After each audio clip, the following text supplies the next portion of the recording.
आप सभी लोगों का स्वागत है। मैं सच्चिदानंद। तो आप लोगों को बताएंगे चक्रवृद्धि ब्याज। यदि आप फार्मूला भूल जाते हैं तो कैसे बना पाएंगे। यदि फार्मूला जानते हैं तो बना लेंगे। यदि कभी कभार ऐसा हो कि भूल जाएंगे तो किस तरह काम आपको तो भी चलाना है, वो नंबर तो पाना ही है। तो कैसे पाएंगे, आइए देखें कैसे बनाते बिना फार्मूला का चक्रवृद्धि ब्याज कैसे निकाला जाए।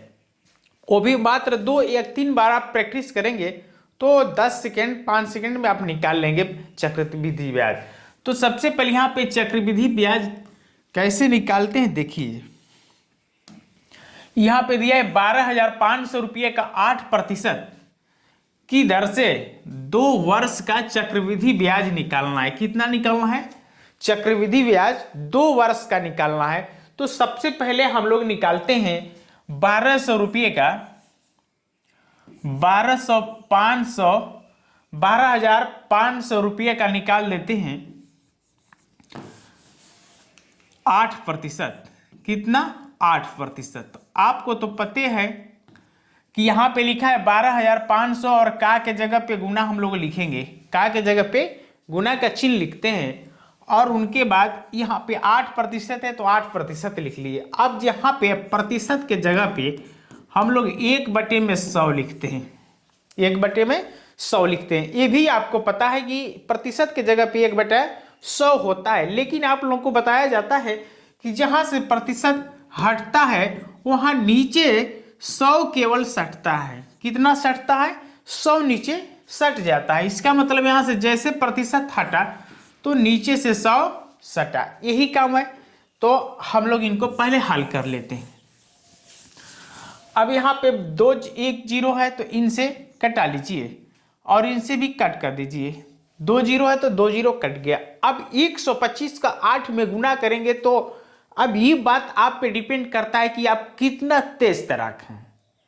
ये बात आपके ऊपर डिपेंड करता है कि आप कितना तेज तराक है। तेज तराक तो पूरा दुनिया है, लेकिन जो व्यक्ति मेहनत करे, जो अपने पास हर सवालों को रखे और संघर्ष करते हुए कुछ कर ले, वही तेज तराक है। तो हम जैसे इनका 8 का 5 में गुना करेंगे तो 8 5 40 होगा। 40 के जीरो हाथ में लगा 4। 8 दूना के 16, 16 4 20, 20 को जीरो हाथ में लगा 2 और 8 एकम 8 2 10, यानी कि 1,000 हो चुका है। 1,000 रुपया आ चुका है। आप देखिए यदि 125 में 8 का गुना करते हैं तो इस तरह भी किया जा सकता है कि पहले तो 8 का गुना करेंगे तो 125 से 800 रुपया हो जाएगा और 25 चौके 100 और 25 चौके 100, 8 है तो 1,000 होगा। अब इस तरह आप तेजी से करेंगे। अब हम लोग को मिल चुका है 1,000 रुपया। तो अब बिना फार्मूला का बनाना है तो कैसे बनाया जाएगा देखिए। सबसे पहले आप एक लाइन खींचेंगे, 1 वर्ष के लिए 1 लाइन और 2 वर्ष के लिए नीचे खींचेंगे 2 लाइन।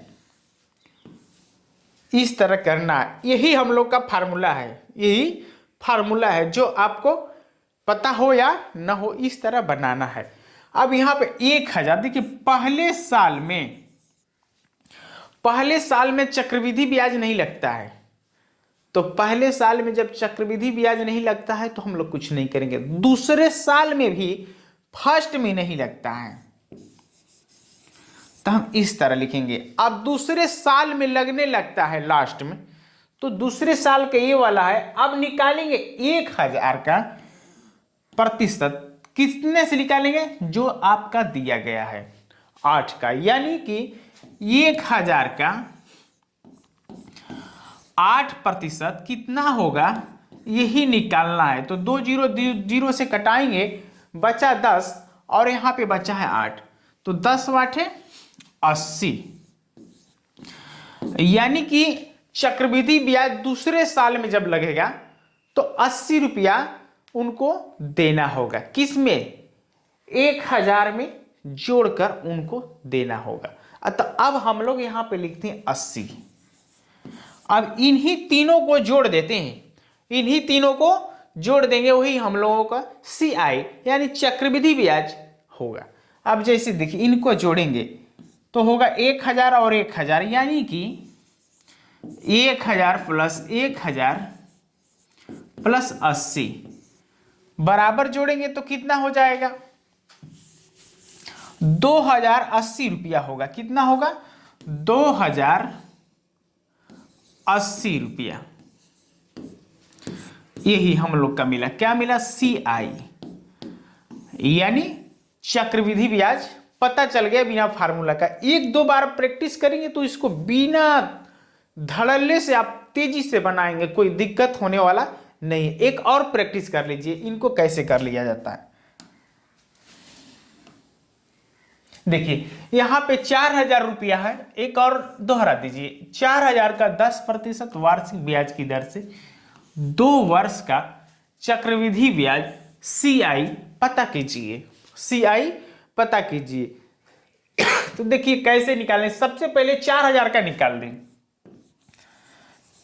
4000 का के जगह पे गुना लगा देंगे, 10 है तो 10%। अभी आप बताए कि जैसे प्रतिशत हटता है तो नीचे से 100 सटता है, ये तो आसान काम है कि नीचे से 100 सटेगा, और जैसे 100 सटे तब कुछ लोगों को लेके हटेगा, कुछ लोगों को जीरो को लेकर हटेगा, तो जीरो को लेके हटाइए, इनसे इनसे इनको हटा दीजिए और इनको इनसे हटा दीजिए। बच गया क्या आपके पास, बचा आपके पास 400 रुपया बच गया, तो यहाँ पे 400 रुपया लिखेंगे।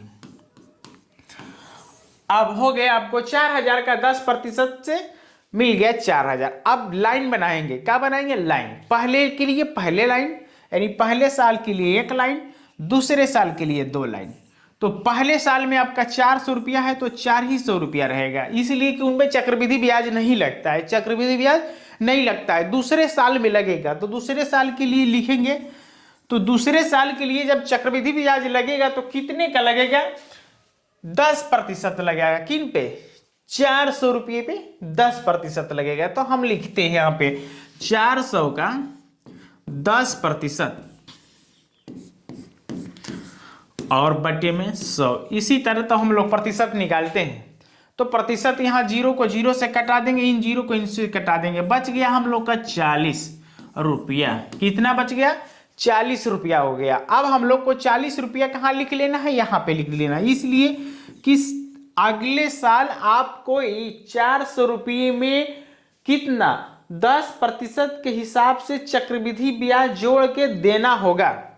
तो वो हम लोग जोड़ेंगे, तो कितना हुआ, सबको जोड़ लीजिए, इनको इनके साथ जोड़ लीजिए और इनको इनके साथ। तो 400 प्लस 400 और प्लस 80 जोड़ेंगे तो 4 और 4 होता है 8, यानी 800 रुपया और 80 कितना हो जाएगा, टोटल बन जाता है इनका 880 रुपया हो जाएगा। कितना होगा, 880 रुपया।